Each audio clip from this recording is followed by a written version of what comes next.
আসসালামু আলাইকুম। বলছিলাম হাদির জানাজা নিয়ে কি ঘটেছিল সেই দিন। হাদির জানাজাতে কেন লাখো লাখো মানুষ এসেছিল মানিক মিয়া এভিনিউতে। কে ছিলেন হাদি? একজন সাধারণ যুবক। কেন লাখো লাখো মানুষ তার জানাজায় ছুটে আসবেন? একটাই কারণ, সেটি হচ্ছে বাংলাদেশের স্বাধীনতা এবং সার্বভৌমত্ব।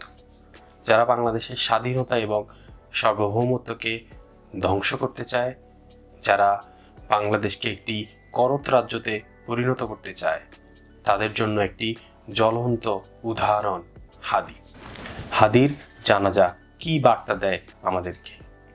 যারা বাংলাদেশের স্বাধীনতা এবং সার্বভৌমত্বকে ধ্বংস করতে চায়, যারা বাংলাদেশকে নিজেদের রাজ্য মনে করতে চায়, তাদের জন্য এটাই একটা সতর্কবার্তা।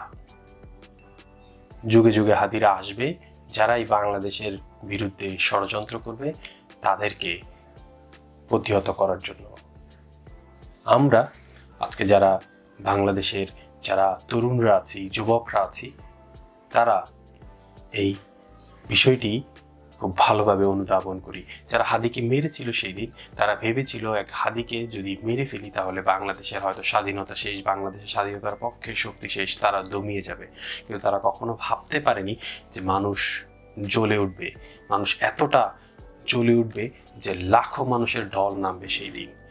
এই হাদির জানাজায় এত মানুষের ঢল একটি বার্তা দেয় আমাদেরকে, সেটি হচ্ছে বাংলাদেশের স্বাধীনতায়, সার্বভৌমত্বে প্রত্যেকটা দল মত নির্বিশেষে প্রত্যেকটা মানুষ এক, যে বাংলাদেশের স্বাধীনতা আমরা রক্ষা করব জীবন দিয়ে।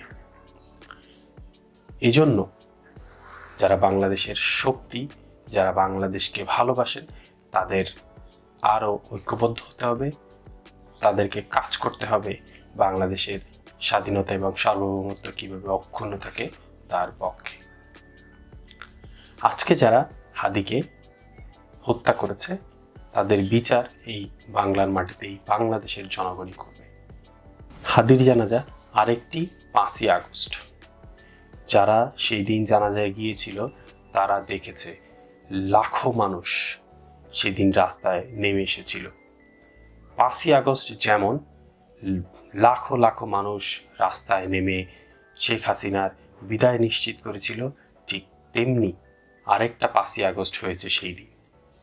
এই বার্তা দেয় এই জানাজা যে বাংলাদেশে যখনই কেউ বাংলাদেশকে ভাঙতে চাইবে, বাংলাদেশের স্বাধীনতাকে ছিনিয়ে নিতে চাইবে, বাংলাদেশের মানুষ তা রুখে দিবে। ধন্যবাদ সকলকে।